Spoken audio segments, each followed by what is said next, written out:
প্রিয় পঞ্চম শ্রেণীর শিক্ষার্থীরা, আজকে আমি উদ্ভিদ আর প্রাণীদের নিয়ে জীবজগৎ পৃষ্ঠা 46 থেকে 61 অর্থাৎ ভৌত পরিবেশ দ্বিতীয় অধ্যায়ের একটি অংশ বলা যেতে পারে। তার দ্বিতীয় পর্বে আমি আরও কিছু প্রশ্ন নিয়ে আলোকপাত করছি। তোমরা এগুলো ভালো করে দেখো এবং খাতায় নোট করার চেষ্টা করো। কী কী তাহলে বলছে,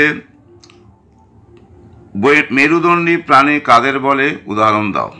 দেখো, যেসব প্রাণীর শরীরে মেরুদণ্ড ও কঙ্কাল থাকে তাদের মেরুদণ্ডী প্রাণী বলে। যেমন মানুষ, মাছ, পাখি, সরীসৃপ ও উভচর প্রাণী। এই কঙ্কালটি প্রাণীদের কাঠামো প্রদান করে ও সুরক্ষা দেয়। অমেরুদণ্ড জায়গাটা লেখা উচিত। অমেরুদণ্ডী প্রাণী কাকে বলে, উদাহরণ দাও। যেসব প্রাণীর মেরুদণ্ড থাকে না তাদের অমেরুদণ্ডী প্রাণী বলে। যেমন চিংড়ি, শামুক, পোকামাকড়। চিংড়ি তো আমি একটু আগে বললাম, চিংড়ি হয়ে গেছে কাঁকড়া, জেলিফিশ, কেঁচো, প্রজাপতি। কয়েকটি মেরুদণ্ডী ও অমেরুদণ্ডী মাছের নাম লেখো। মেরুদণ্ডী মাছ হচ্ছে রুই, কাতলা, ট্যাংরা। অমেরুদণ্ডী হচ্ছে চিংড়ি। আঁশযুক্ত ও আঁশবিহীন কয়েকটি মাছের নাম লেখো। আঁশযুক্ত হচ্ছে রুই, কাতলা, কই। আঁশবিহীন হচ্ছে শিঙি, মাগুর, ট্যাংরা। জলের পোকা কাকে বলে, চিংড়ি মাছকে বলে। রুই ও ট্যাংরা মাছের কয়েকটি পাখনা থাকে, 7টি। আকর্ষ কাকে বলে, বিভিন্ন লতানো গাছের পা থেকে সবুজ সুতোর মতো যে পাতা বের হয় তাকে ওই গাছের আকর্ষ বলে। লতানো গাছে আকর্ষ থাকে কেন, কি বলবে তাহলে? লতানো গাছে খাড়া হয়ে দাঁড়াতে পারে না, তাই পাশের কোনো শক্ত অবলম্বন কিছু ধরে দাঁড়াতে চায়, তাই আকর্ষ বের হয়। বিভিন্ন লতানো গাছের নাম লেখো। লাউ, কুমড়ো, শিম, উচ্ছে, করলা, পুরুল। কোন গাছ ঝুড়ি নামায় ও কেন? বট গাছ। বট গাছ ঝুড়ি নামায় কারণ বটের চারপাশে ডালগুলো তোমরা দেখে থাকবে খুব মোটা হয়, ফলে ভেঙে যেতে পারে, তাই সেগুলোর ভর দেবার জন্য কিছু চাই, ফলে তারা ঝুড়ি নামায়। তোমরা বোটানিক্যাল গার্ডেনে গেলে দেখবে এমন একটি বট গাছ আছে, তার কোনটা আসল সেটা কিন্তু বোঝা যায় না। অসংখ্য ঝুড়িগুলোই এক একটা গাছের মতো চেহারা নিয়েছে। তোমরা কোনোদিন বোটানিক্যাল গার্ডেনে গেলে এটা অবশ্যই কিন্তু লক্ষ্য করে থাকবে। কোন প্রাণী বৃষ্টির সম্ভাবনার কথা বুঝতে পারে? এরকম ইম্পর্টেন্ট প্রশ্ন, পিঁপড়ে। আচ্ছা, তাহলে তোমরা দেখতে থাকো। এর পরের প্রশ্নে আসছি আমি। 43 নম্বর প্রশ্নে কি বলছে, বৃষ্টির আগে পিঁপড়েরা কি সরায় ও কেন?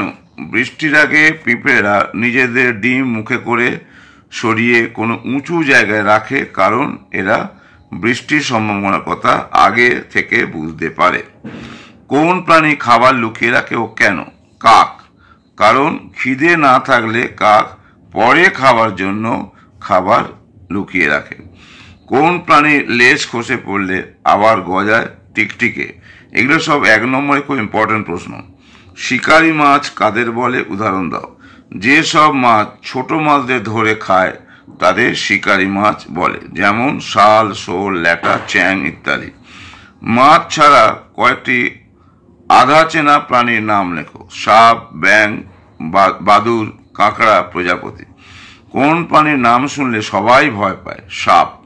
তোমরা দেখে থাকবে যে সাপের বিষ কিন্তু খুব সাংঘাতিক। কোনো কারণে যদি কাউ বিষধর সাপ কামড়ায়, খুব সচেতনভাবে না থাকলে এবং উপযুক্ত সময় যদি ভর্তি হওয়া না যায় হসপিটালে, তাহলে কিন্তু বিপদ ঘনিয়ে আসতে পারে। কয়েকটি বিষধর ও বিষযুক্ত সাপের বিষহীন। বিষধর ও বিষযুক্ত হবে না, এটা হবে বিষহীন।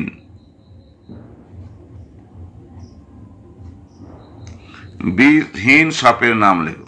বিষধর সাপ তাহলে কি হবে? তোমরা শুনে থাকবে কেউটে, গোখরো, চন্দ্রবোড়া। আর বিষহীন সাপ হচ্ছে জলঢোড়া ও ময়াল সাপ, যেটা ময়াল সাপ তোমরা চিড়িয়াখানাতে গেলে দেখতে পাবে। মাছের আঁশ ও সাপের আঁশের পার্থক্য, এটা খুব বুদ্ধির প্রশ্ন।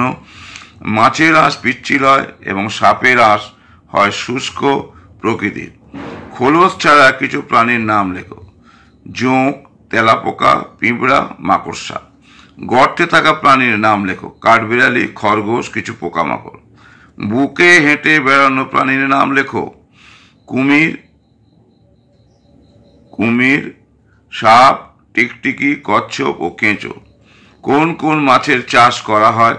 রুই, কাতলা, বাটা, কালবোস, সিলভার কাপ, গ্রাস কাপ ইত্যাদি। চাষ করা যায় না এরূপ কিছু মাছের নাম লেখো। কি বলবে? পুঁটি মাছ, মৌরলা মাছ, খলসে মাছ, বেলে মাছ। কয়েকটি শিকারি মাছের নাম লেখো।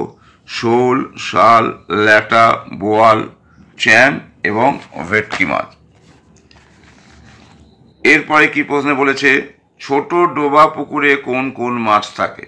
শোল মাছ, ল্যাটা মাছ, চ্যাং মাছ, শাল মাছ।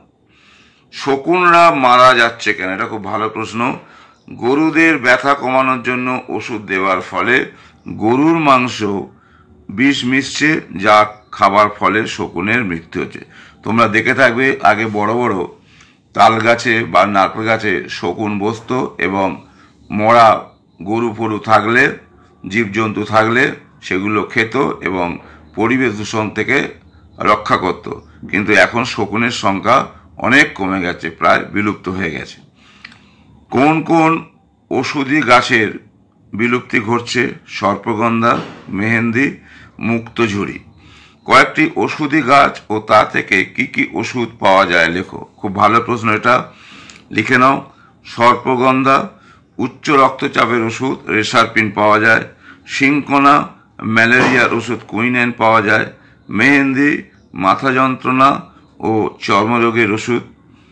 মুক্তঝুরি বাতের ব্যথা, পোড়া বা ক্ষত সারানোর আর পেটের যন্ত্রণার ওষুধ পাওয়া যায়। জীব বৈচিত্র্য কাকে বলে? আমরা চারপাশে নানা রকম উদ্ভিদ আর প্রাণীদের দেখি, সেটাকে বলে জীব বৈচিত্র্য। তাহলে আমি এই যে ভৌত পরিবেশ, একটা অনেক বড় চ্যাপ্টার, 19 থেকে 61 পাতা, তার একটা জীববিদ্যা ভিত্তিক অংশ উদ্ভিদ আর প্রাণীদের নিয়ে জীবজগৎ, 46 থেকে 100 পাতার আমি বিশদে ছোট, অতি সংক্ষিপ্ত এবং মাঝারি ধরনের প্রশ্ন নিয়ে আলোচনা করলাম। তোমরা নিশ্চয়ই শুনলে এবং ভালো করে সেগুলো পড়ো। এছাড়া কোশ্চেন ব্যাংক এবং সহায়িকা বইতে আরও অনেক প্রশ্ন পাবে। তবে সকলকে বলবো টেক্সট বইটা অবশ্যই পড়বে ভালো করে এবং সাথে সাথে এগুলো পড়ো এবং খাতায় লিখে প্র্যাকটিস করো। এই বলে আমি আজকের ভিডিও শেষ করছি।